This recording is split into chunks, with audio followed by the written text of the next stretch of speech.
یا یہ بتا سکتے ہو کہ جو گزرا ہوا زمانہ ہے، جو گزرے ہوئے سال ہیں، وہ کہاں گئے؟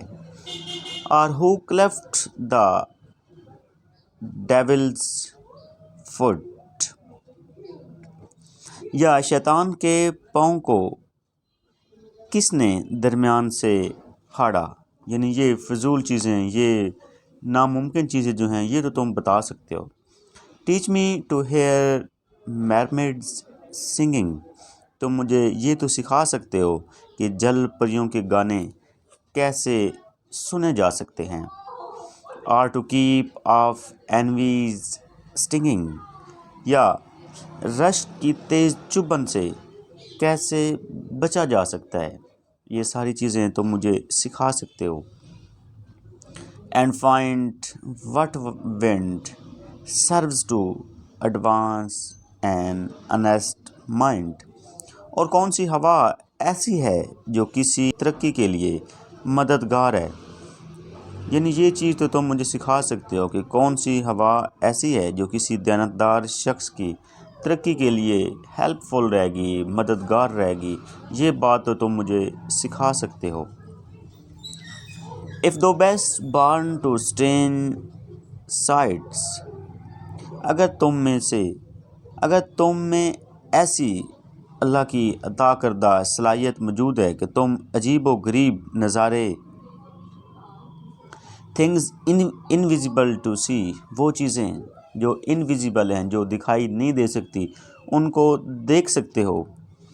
رائٹ 10,000 days and nights، تو تم سفر پر نکلو اور 10,000 دن اور رات تک کا سفر کرتے رہو۔ ٹل ایج سنو وائٹ ہیئرز آن دی، حتیٰ کہ تمہارے جو بال ہیں، تمہارے جو ہیئر ہیں، وہ سفید ہو جائیں، یعنی تم بڑھاپے کی حالت تک پہنچ جاؤ، یعنی تم بڑھاپے میں چلے جاؤ اور تمہارے ہیئر سفید ہو جائیں، تو یہ تو پاسبل ہے۔ Thou when thou return'st wilt tell me, تو جب تم واپس لوٹو گے، تو جب تم واپس آؤ گے تو مجھے بتانا۔ آل اسٹرینج ونڈرز دیٹ بیفیل دی، کہتا ہے کہ مجھے یقین ہے کہ جب تم اپنے سفر سے واپس لوٹو گے تو تمہارا جن جن عجیب و غریب حیرت انگیز چیزوں سے دوران سفر واسطہ پڑا ہو کے بارے میں بتانا، اور مجھے یقین ہے کہ تم مجھے قسم کھا کر بھی یہ بھی بتاؤ گے کہ تمہیں پوری زندگی nowhere lives a woman true and fair, تم مجھے یہ بھی بتاؤ گے، قسم کھا کر بتاؤ گے کہ تمہیں پوری زندگی کوئی بھی مخلص اور باوفا عورت نہیں ملی۔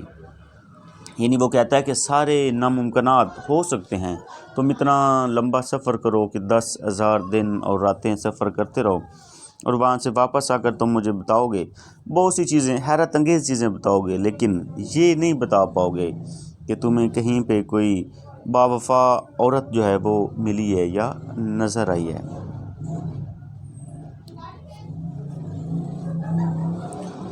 If thou findst one let me know, اگر تمہیں کوئی ایسی مخلص باوفا وفادار عورت ملے تو مجھے بتانا۔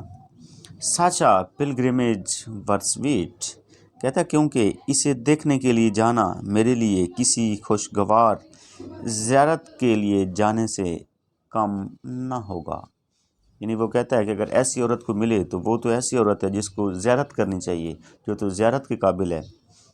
Yet do not I would not go, کہتا ہے لیکن چونکہ مجھے پتہ ہے کہ دنیا میں کوئی ایسی عورت موجود نہیں ہے، سو اس لیے مجھے اس کے بارے میں مت بتانا۔ یٹ ڈو ناٹ یعنی مجھے اس کے بارے میں مت بتانا۔ آئی وڈ ناٹ گو، میں نہیں جاؤں گا، کیونکہ وہ کہتا ہے مجھے یقین ہے کہ کوئی ایسی عورت ہے ہی نہیں، لہٰذا مجھے نہ بتانا اور نہ ہی میں نے جانا ہے۔ Though at next door we might meet, کہتا ہو سکتا ہے کہ نیکسٹ ڈور یعنی چاہے وہ ساتھ والے گھر میں نیکسٹ ڈور میں ہی کیوں نہ ہو، لیکن میں نہیں جاؤں گا۔ دو شی ور ٹرو، کہتا ہے اگرچہ وہ باوفا ہوگی، وین یو میٹ ہر، جب تم اسے ملے، یعنی جب تم اسے ملو گے تو پاسبلٹی ہے کہ وہ باوفا ہو۔ And last till you write your letter, اور جب تم اسے لیٹر لکھو گے، خط لکھو گے، تم اس کے لیے کچھ لکھ رہے ہوگے. Yet she will be false اور آئی کم 2 or 3. تو کہتا ہے جب تم اسے لیٹر لکھ رہے ہوگے، خط لکھ رہے ہوگے، تو وہ بے وفا ہو گئی ہوگی.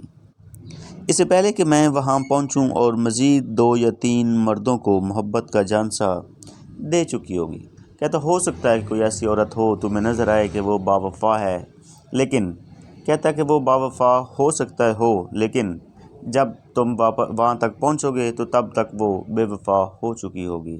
لہٰذا مجھے بتانے کی ضرورت نہیں ہے، کیونکہ میرے پہنچنے تک وہ مزید 2 یا 3 مردوں کو دھوکہ دے چکی ہوگی.